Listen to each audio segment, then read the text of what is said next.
It's day 4, and as promised, I'm going to show you what to do with the mixed number we got last time. But first, what is a mixed number? A mixed number is a whole number added to a fraction. For example, 7 2/5 has the whole number component of 7 and the fraction 2/5.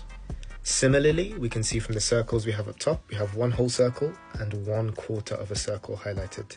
So we have 1 1/4 circles highlighted. As we can also see from the diagram, 1 whole is 4/4. And if we add that to 1/4, we have 5/4 in total. Now here we're using quarters, but a whole can also be 5/5 or 10/10, as long as your numerator equals your denominator. And if we're saying 1 equals 4/4, it makes sense that 2 equals 4/4, add another 4/4, which is 8/4. It also makes sense that 3 wholes is 3 sets of 4/4, which is 12/4.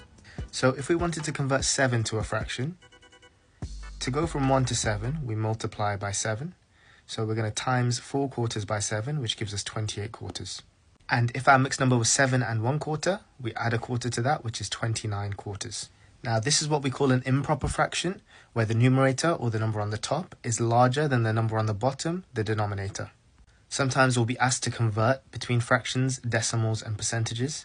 It's worth noting that percent means out of 100. So when I want to change a fraction into a percentage, I just make the denominator 100.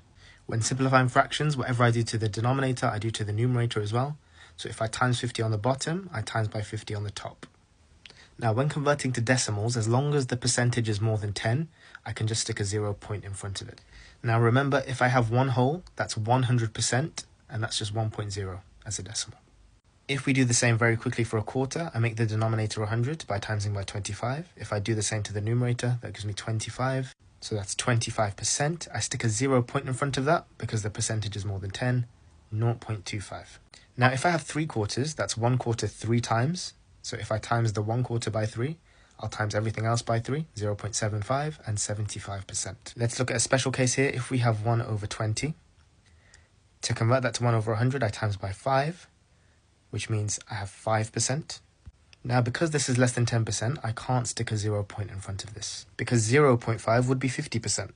And because 5 is 10 times less than 50%, I divide 0.5 by 10 to get 0.050. Now just to clean this up a little bit, anything in the decimals column with a 0 on the end, I can get rid of. The 0 is just for place value. So basically, 2 plus 2 equals 6. And let me tell you why it equals 6. Because look at this. There are 2 2's. So therefore, there is an additional 2 that no one talks about because the government